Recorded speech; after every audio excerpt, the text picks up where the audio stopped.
Are you an idiot? Well, you're in good company. There are about 8 billion idiots on this planet, and that number grows every day. Don't be the guy or gal that says, "I'm not an idiot," because that makes you the biggest idiot of all. We all have our moments of brilliance and our moments of idiocy. Embrace it, folks. Don't be ashamed. Without those idiot moments, we would never be able to appreciate our brilliance.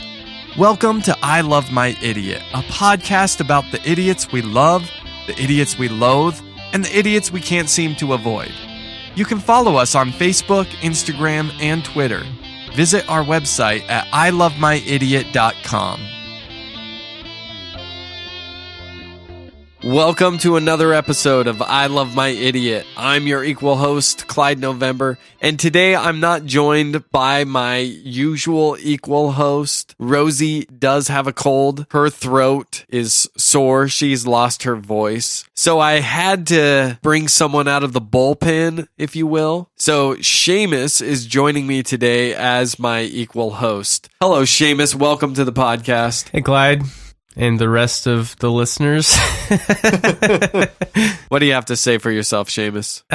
Something happened today that reminded me of something from the past where Rosie killed a seagull. I don't believe you. Rosie loves all living things. I don't believe that she's ever killed anything. We went to the landfill today. Your boys came along with us. Big mistake, because Rex would not stop talking the entire time. Yeah. He was asking some strange questions, and one of the questions was, do any of these seagulls ever die? I said, all living things die. Because they need to know. And they're old enough to know. Oh, yeah. They need to know the life cycle doesn't end at reproduction. Actually, Right. They're probably too young to know about reproduction now that I think about it. Well, I've told him everything I know. Yeah, so he asked that question.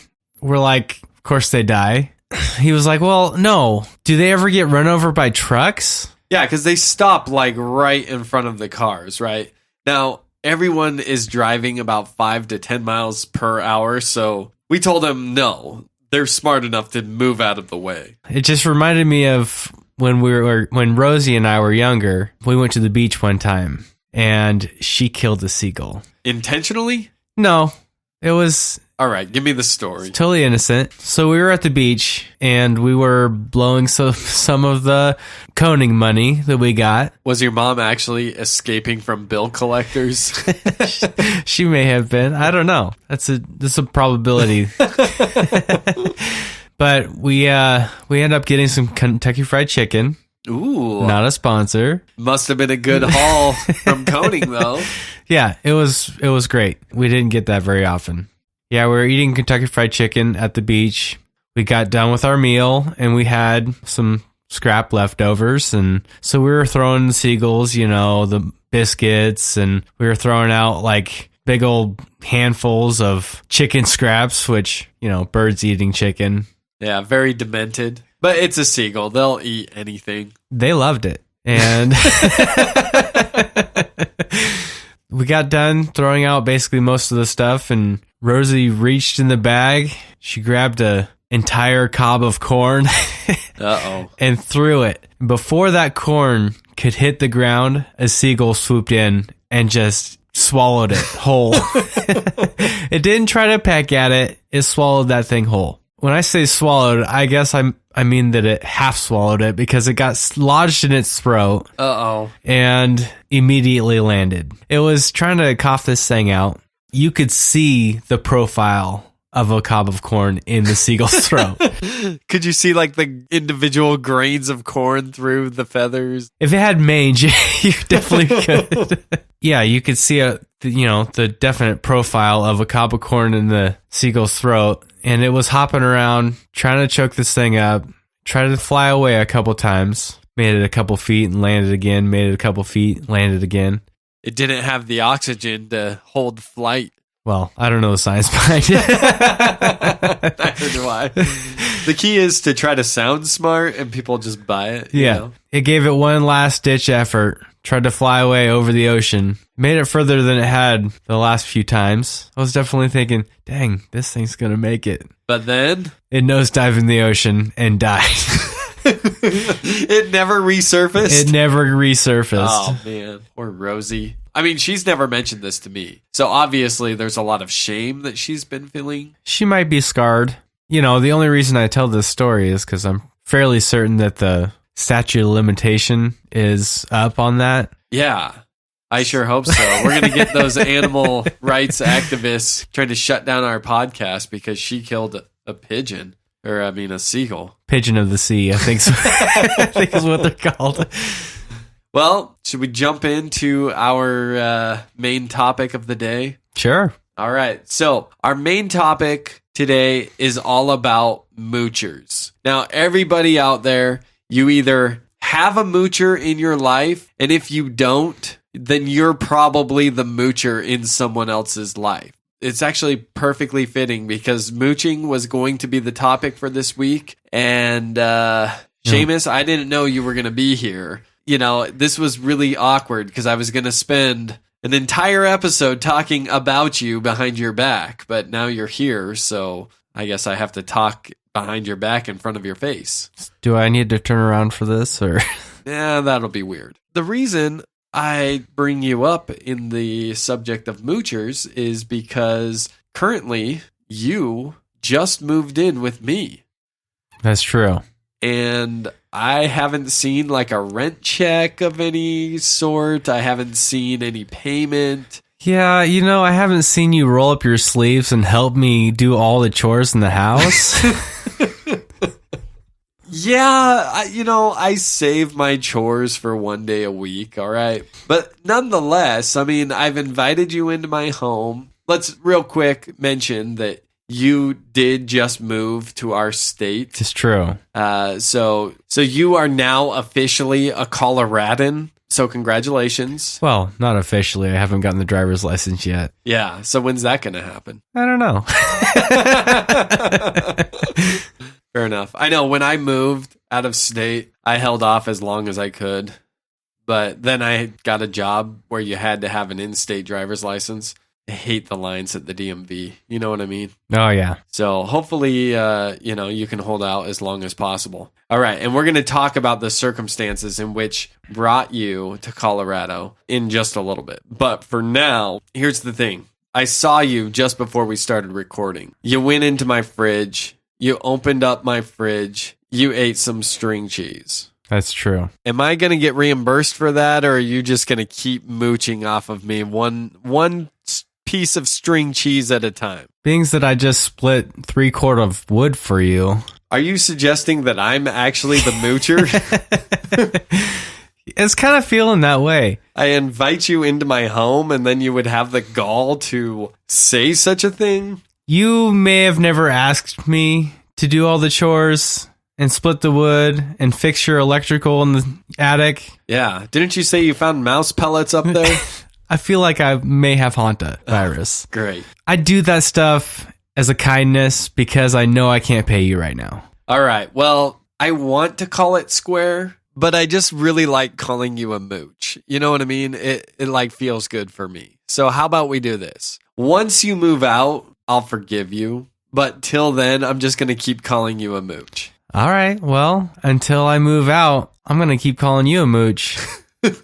Because, shoot, I'm busting my tail, and I'm pretty sure that all the work I'm doing is worth more than what you would charge me for rent. Oh, yeah. You know what? I saw you out there splitting logs with an axe. I mean, we got the chainsaw and the wood splitter, but no. You're old school. You're out there doing it with the maul. The wood splitter is just a waste of time for me. I grew up splitting wood by hand, and I'm pretty good at it. You're dang good at it. And like the 90-year-old woman next door came out, was sitting on her porch watching you and like fanning herself off like, ooh, who's this handsome devil splitting wood? Yeah. It's very old school of you, too. If I wasn't engaged... For me, hand splitting wood is just so much faster than using the wood splitter because the wood splitter takes all that time to push the ram out and, yeah, split the log. So It is pretty time consuming. However, here's the thing about the wood pile while we're on the subject. Mm-hmm. Having a wood pile in my front yard made me realize that Seamus is not the only moocher in my life. There is a whole neighborhood full of moochers who keep trying to steal my wood. Because here's the thing. When we moved into this house, we had to fall 2 giant trees that were just becoming unsafe. And the company planned on originally taking the wood, but then basically the job took so long that they didn't have time to load it all up. So they just told us, well, looks like it's your wood. Which at first we're like, we don't want it. But then all of a sudden, all the moochers start coming out of the woodwork, neighbors we've never even met that start showing up and just trying to steal our wood. And the more that the moochers would come out, the more we would want the wood. Yeah. I wasn't planning on having a fire. I mean, I have a fireplace. I'm new school. It's a thing called central heating or something like that, right? Oh, yeah. So I wasn't going to do a fire, but now I'm like, screw you people. Stop trying to mooch my wood. So while you've been out there cutting over the past few days, how many people have you had to shoo away? Oh, I don't know. You live in a fairly large cul-de-sac. I'd say 15 to 20. 15 to 20. Now, I wonder if any of those are repeat offenders, because I know I've shooed away at least like 20 people. Maybe a couple of repeat offenders where they're like, oh, there's a new guy out there. Let me see if I can get some from him. They probably thought you were just, the owner, where I'm the farm hand, even though you don't have a farm. Well, and the biggest problem, my dad came over the first day that we had this wood problem. And keep in mind, we've mentioned on a previous podcast that my dad used to live in this house. So he's friends with everyone in the neighborhood. He knows people that I don't even know. As people were driving by, they would say, oh, Mr. November, do you mind if I have some? And my dad was saying, sure, just take it. And I had to sit my dad down and look him in the eye. And Novembers, we don't do the whole eye contact thing. So this was awkward, but I had to look him in the eye and I had to tell him, Dad, I'm going to sell that wood and I'm going to make money off of it. You are not to give my wood away. Well, he was probably thinking the whole time, oh, this is more my tree than yours. I planted the dang thing. And he thinks that about everything having to do with this house. It's very annoying. It's driving me crazy. But what can you do? I don't know. I don't live in my parents' old house. I know. I guess this is why you don't buy your parents' old house, right? Well, I would never buy my parents' old house. Going back to why you came to Colorado, we do have a big announcement. Seamus is getting married in, 7 days, 6 days? 6 days.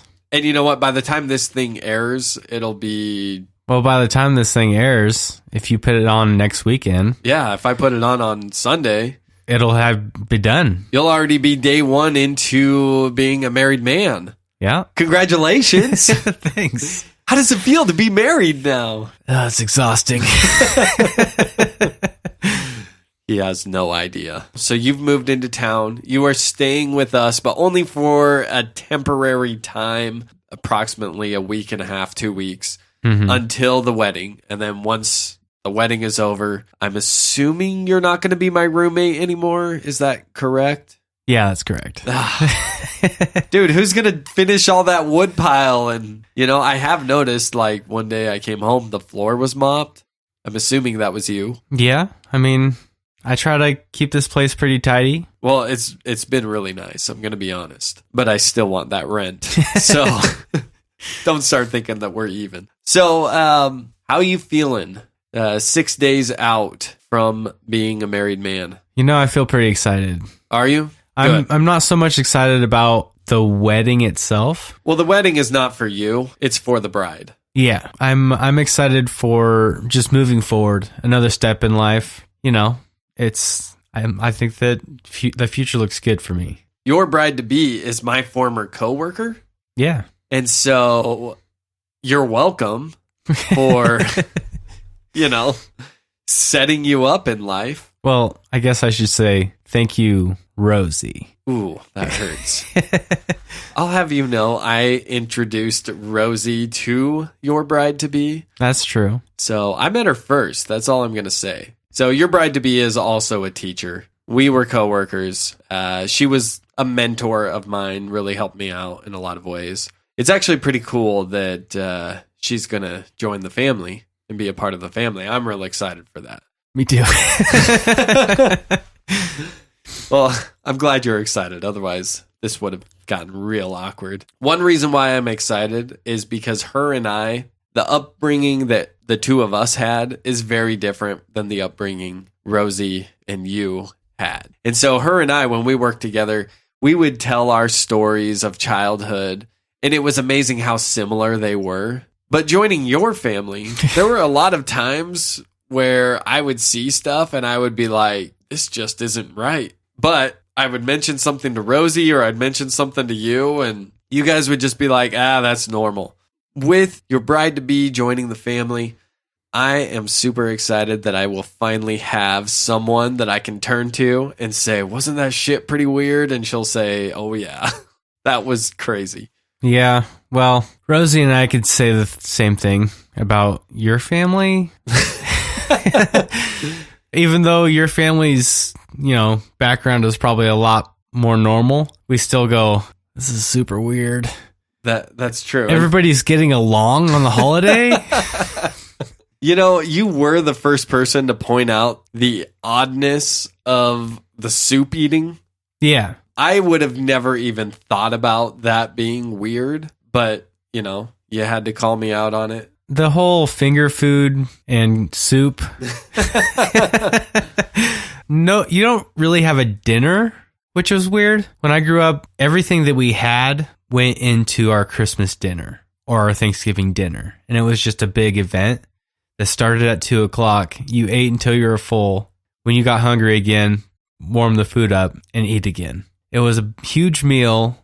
Seeing your guys' tradition was very strange. Yeah. Now, part of our tradition has actually been Seamus joining the Novembers.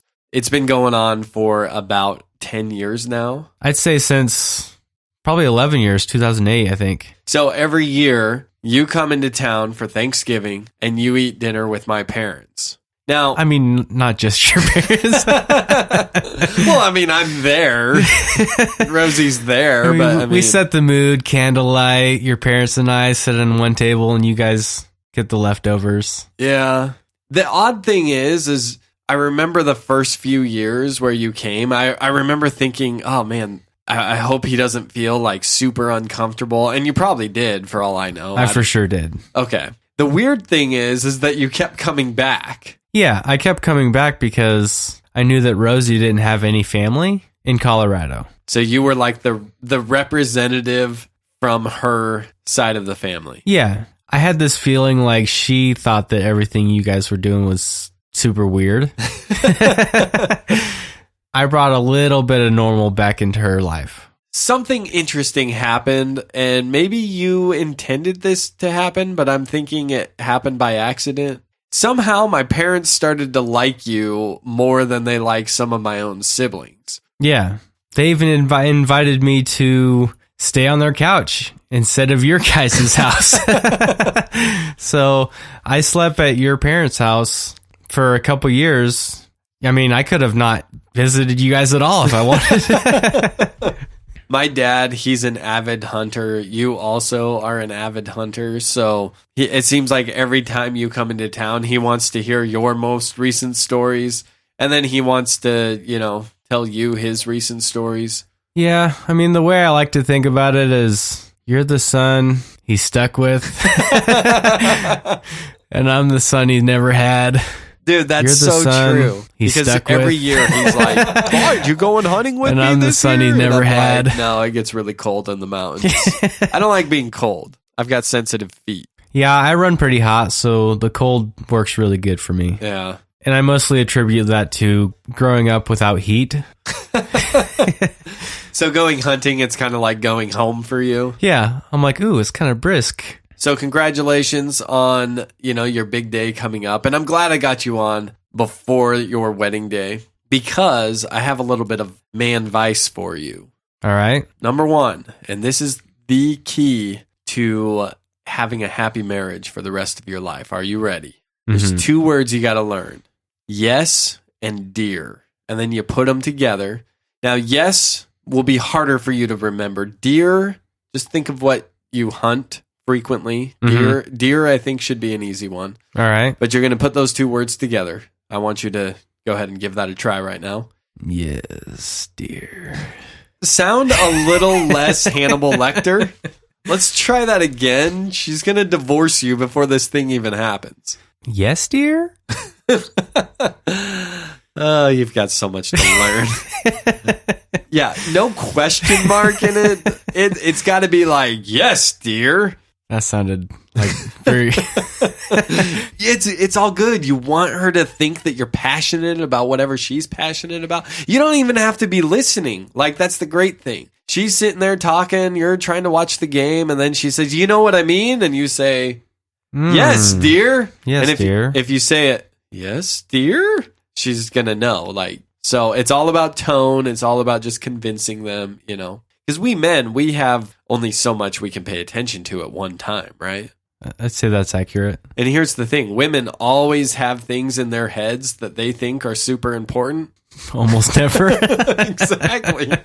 So you just got to learn to fake it. And then you fake it and you have a happy life, happy marriage. So there's advice number one. I just thought that this was, part of your groomsman duty. It kind of is. This is actually your bachelor party. Some guys do strip clubs. I know you're not a strip club type of guy. No, never been into it. I've always been under the opinion, you don't go to a used car lot because, let's be honest, it's used cars. You don't go to a used car lot to just look at the cars. You got to test drive them. I see. Somehow you just sounded like the biggest perv I've ever met in my life. How's that more perverted than actually going? Yeah. I don't know. Look, I've only been a couple times. It was dark. It was weird. And I don't like to make a habit of having an erection around, 40 other guys. Yeah, that is a problem. So instead of going out to the strip club, here we are in the podcast room having the bachelor party. So the second piece of advice I have for you. When I got married, as you know, I married your sister. Mm-hmm. It was the best day of her life. But the crazy thing is, I was more excited for the wedding just to be over and move on to that next chapter of my life. Kind of like you mentioned earlier. The days following our wedding, she was in this depression. She kind of had the post-wedding blues, if you know what I mean. She was moping around the apartment a lot. She just kind of seemed down. And I kind of took it personally at first. I was thinking, well, this is messed up. Like, why aren't you excited that we're now husband and wife? And she did mention to me at some point that she just couldn't believe that the wedding was over. I tried not to let my feelings get hurt, but they were hurt a little bit, I think. However, having talked to many women who are married, I've come to realize that that's a normal thing because women plan their wedding from the time that they're very little. And this is why we say the wedding's not for you, the groom, it's for the bride, right? She's been planning it since she was a kid. Yeah, I can see that. I bet 2.5 years ago, you never even thought you would get married. Nope. And I'm guessing you were probably perfectly fine with that. I come to terms with it because I thought that I'd be married by 25, and I'm no longer 25. Yeah, you are in your 30s, right? Right. And I wasn't planning the wedding, but I just thought I'd be married by then. Well, it's pretty cool that you held out as long as you did. Congratulations on that. I'm really glad I didn't get married at 25 because I guess there's, positives and negatives, but the benefits I'm seeing for getting married later in life is I'm much more well established. Very true. And she's got an established career, and I can still pick up that career basically anywhere because welders work anywhere. Yeah, everybody needs welders. Especially since I have over 10 years experience in welding, I should be able to find a job pretty quick. Well, and the great thing is everybody needs teachers as well. So if you guys end up moving back to your home state, she's going to be able to find a job as well. Right. That's one huge benefit for me getting married later in life is we're so much more established in life. Rosie and I, we were the opposite. We were college kids. We didn't know what the freak we were doing. It was a real shit show for several years. In fact, there were times where I'm thinking the only reason we even got by was because of a very generous brother-in-law that I have. I do remember, and don't think that I've forgotten, I do remember that there was a washer and dryer purchased by you at some point, given to me out of the goodness of your heart. There was also a waffle iron purchased at some point. I believe there was a laptop computer purchased for us because we needed a computer to get through. The more I'm thinking about it, I think I am the freaking moocher. Well, the thing is, when you guys were going through college, I only had to do 2 years of college. And I probably didn't even need to do that to be a welder and have a successful career. So I was making decent money by the time, you guys were not even halfway through school. So I knew you guys would have decent lives and successful careers. It's just you had to get past that slump of college. And Rosie did like 7 years of college. Yeah, she might as well be a doctor. I know. I did 5 years of college. In many ways, you did come up big for us. Now, you becoming married, what do you think about your life is going to change? I'm going to have a live-in dog sitter. Ooh, that's a good call right there. It makes this whole marriage thing worth it. For me, I mean, because I've been your dog sitter and I don't enjoy it. He's a good dog now.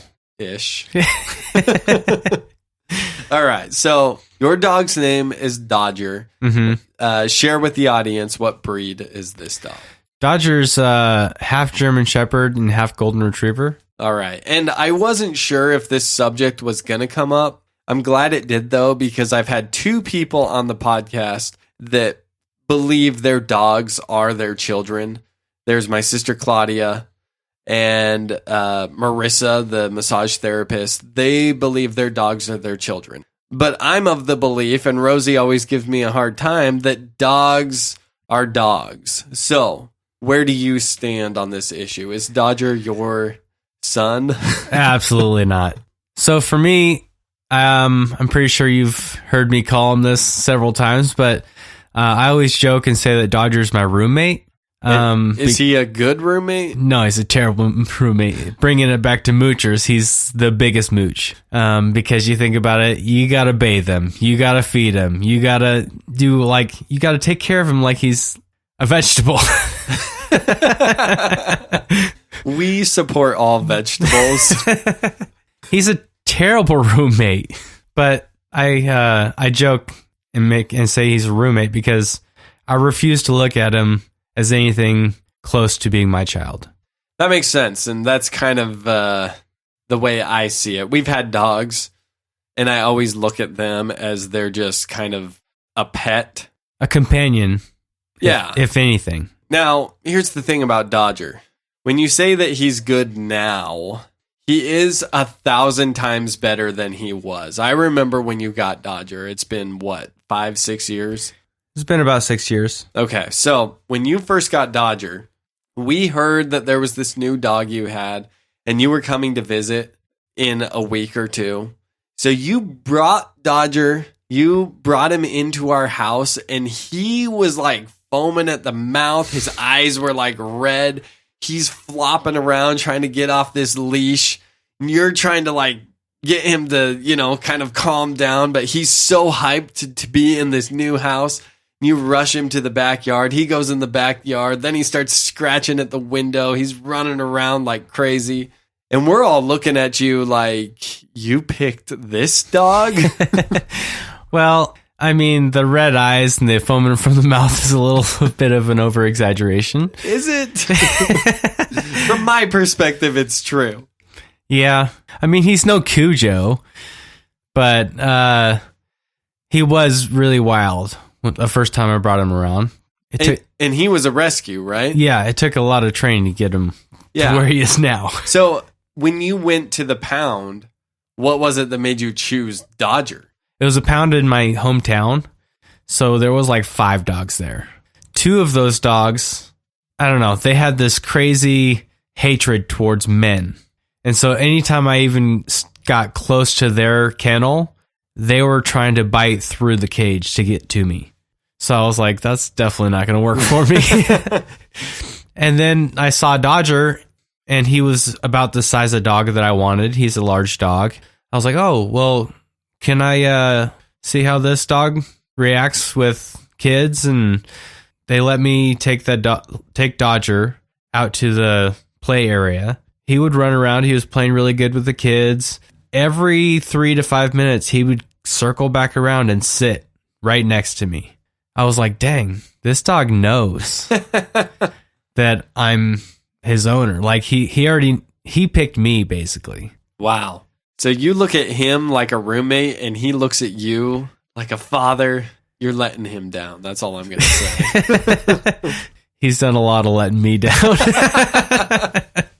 Very true. Now, one last thing I want to say. So the backstory that I heard about Dodger is that he supposedly lived in a field for possibly his whole life, was maybe abandoned by an owner, but he was found in a field. The pound found him. Well, I guess the pound didn't find him. Somebody found him in a field, called the pound. They came out and got him. And at this point, he was completely hairless because he has a skin condition. And his mites, every dog has skin mites, but he has this reaction to his mites. Whenever they start acting up, he'll lose his hair. Now, it hasn't happened since I got him because he hasn't been like super stressed since I caught him, you know? You think the stress has something to do with it? Yeah, that's what I was told. Now, there have been a couple times where his hair seemed to be getting thinner, but he never lost his hair to where you were like, okay, this dog's going bald or completely bald. But yeah, he does have that condition. He's kind of got the Clyde thing going from time to time. It's like a little thin on top. Yeah. Still heavy on the sides, but thin on top. Yeah, I get it. Poor dog. At this point, it's the Clyde and Seamus thing. I know. It sucks reaching your 30s. When you spend all your 20s making fun of men who are losing their hair, then you hit your 30s and you're like, crap. I knew I couldn't make fun of any men losing their hair. I knew it was coming. I'm really slowly losing my hair. Like I started losing my hair at 25. I noticed it. Yeah. But I've had a full head of hair until now. And when I was younger, my hair was so thick that the barbers had a hard time even like running their clippers through it. Without pulling my hair out. So at 25, I started noticing that their clippers were going through my hair a lot easier. You're like, this has never happened to me. But yeah, that's I've known that was going to happen since I was about 25. Claude started losing his hair, and he had a pretty good bald patch in the back when he was about 23. And so when my brother was balding at 23 and I was good all the way to 28, 29. I thought I was golden for the rest of my life, but sometimes life doesn't turn out the way you expect it to. So you bring Dodger home. You said he's disappointed you in many ways. I took him to obedience school. And how did that go? I took him because I wanted him to get along with other dogs. I was just trying to socialize him. I also knew he had a lot of training to do. And it didn't go well. When I first took Dodger to the class, he'd never had training before. So he did make a lot of improvement through the class. And the day before we had a pretest, and he actually passed the pretest. But on the day of the test, he didn't do so well. Yeah, I'm gonna blame another dog for Dodger losing his mind. In this obedience class, I would go to this group, and it'd be the same group of people, same group of dogs, every Wednesday and Friday. So Dodger got real used to seeing these people, these dogs, and they never got to play, but they all knew kind of, okay, I've seen these dogs before. I know how to act around these dogs. On the day of the test, apparently you can bring your dog in and just take the test to get a certificate. So there was a new dog. Oh. They must have needed a certificate to, I don't know, live in an apartment, or I don't know why they needed it, but they needed a certificate. So they brought their dog in to take this test.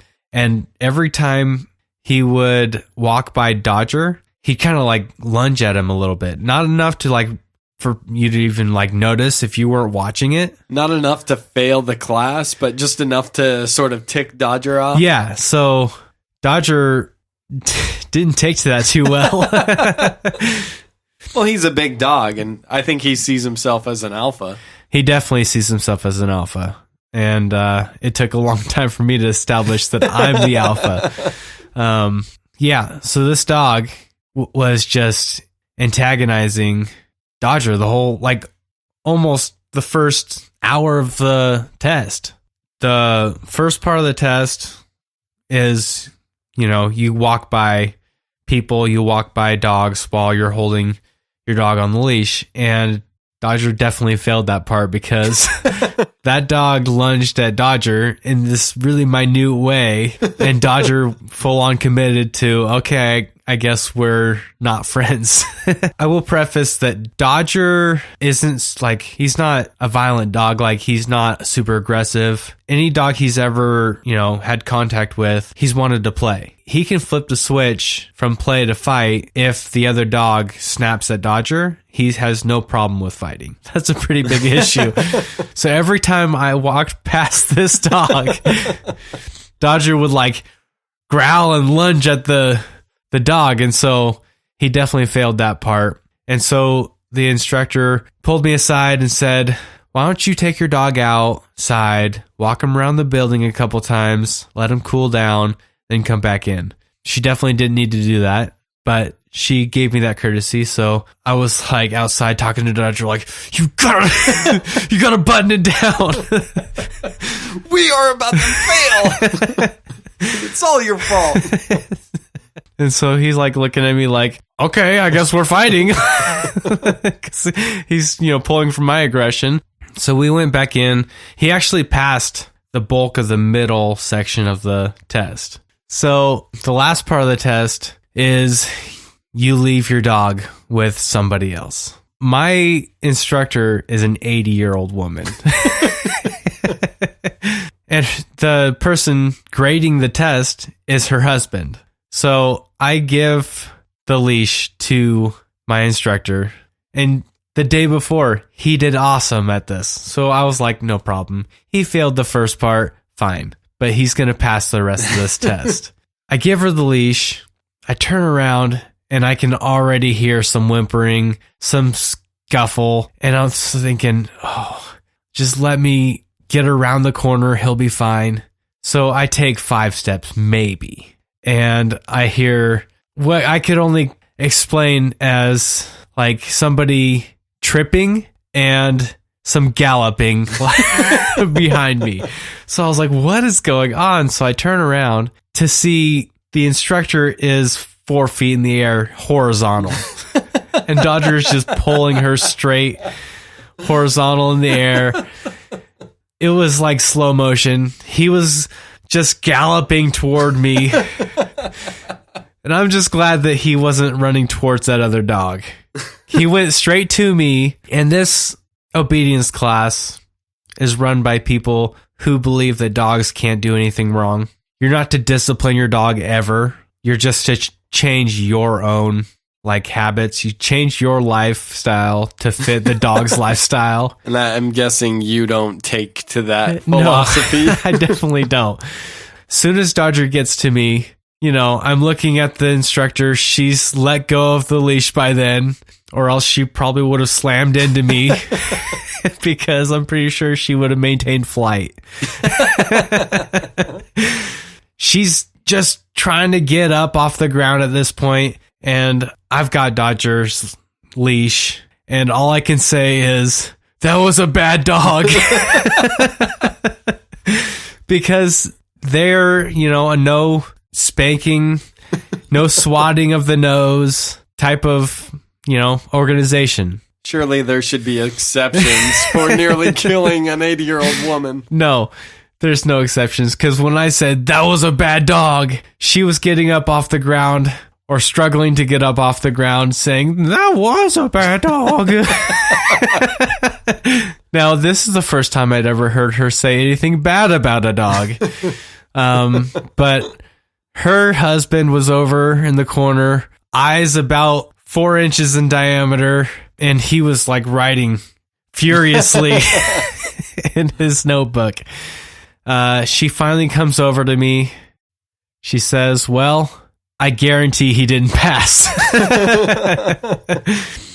Now, despite the fact not getting the diploma, you still put in a lot of work with him. And you never did go back, correct? No, I never went back because I figured, I don't need the diploma because I had a house at this point.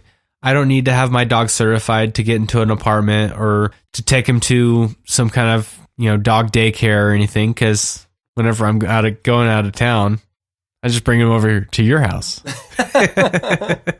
And you know what? I should have told you I would only watch him with the diploma.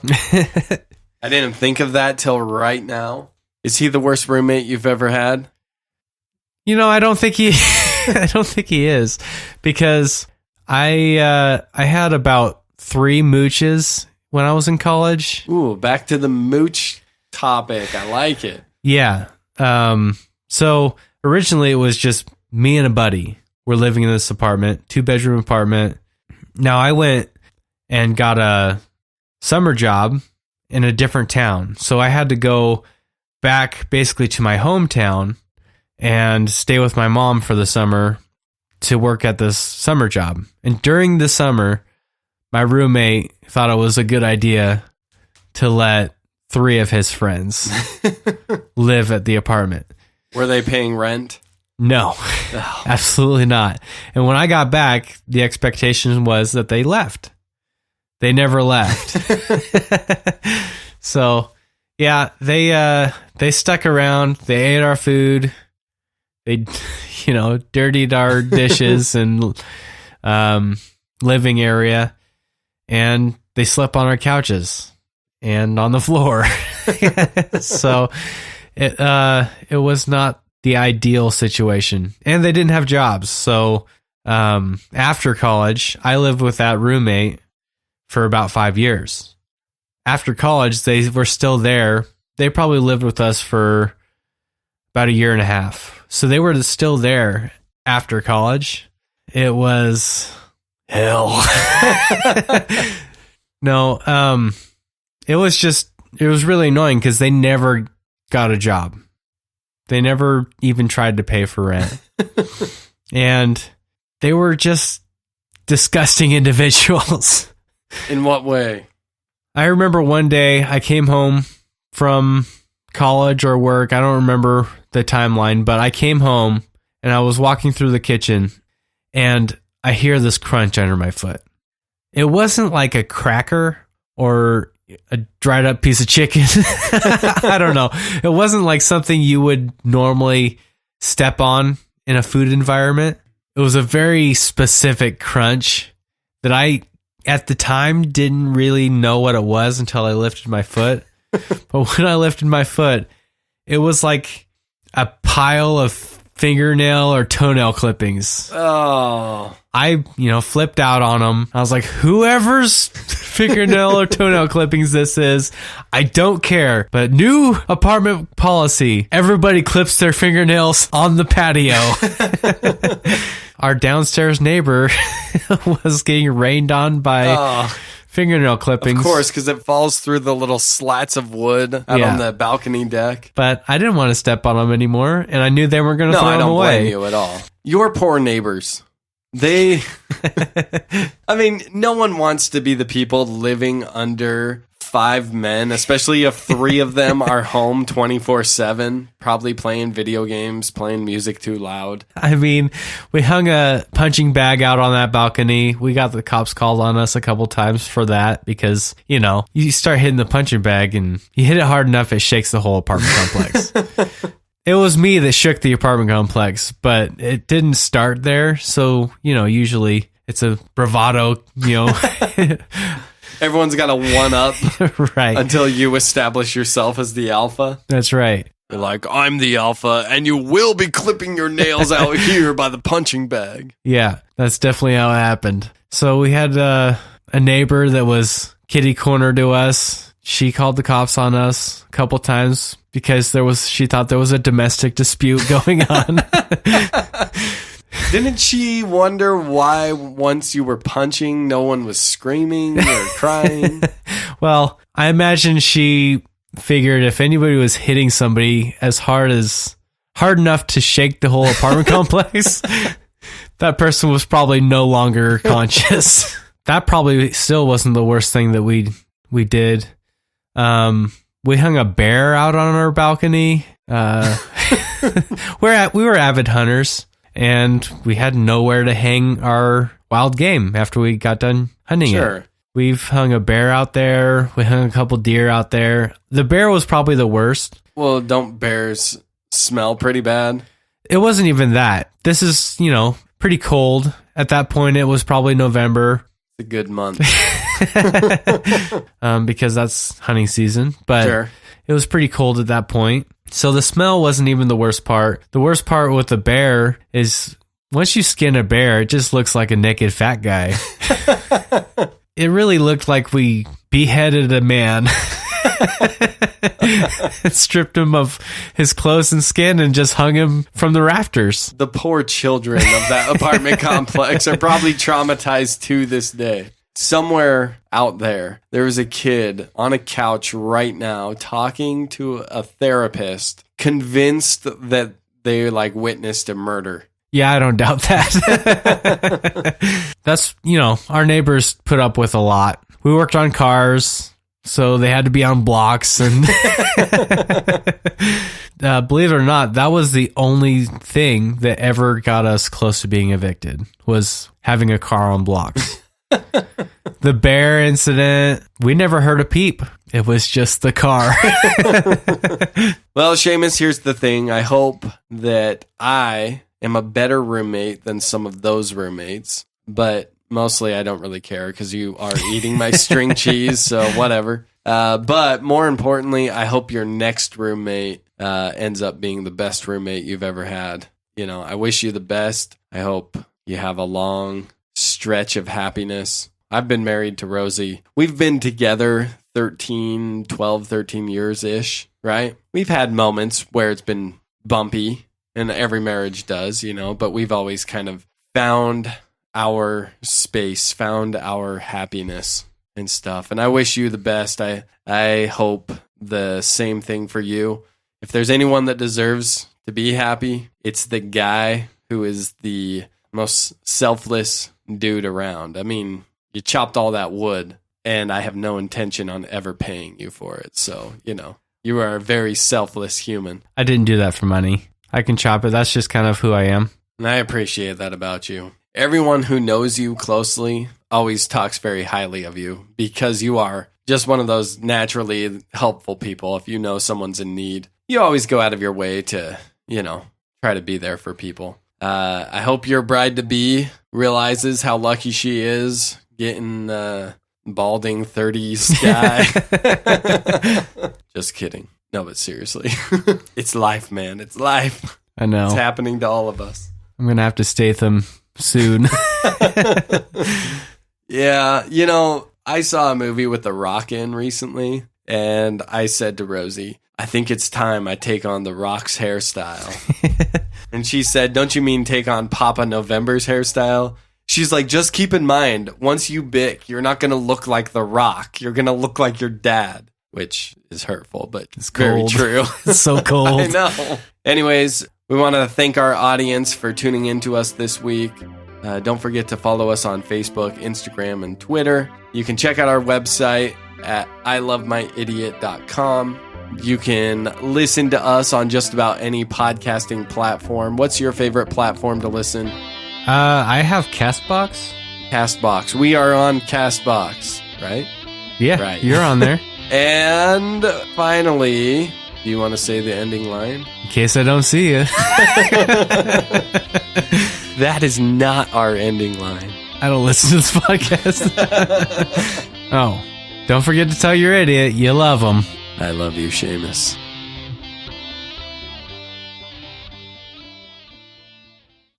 I love my idiot. You're the son he's stuck with. And I'm the son he's never had.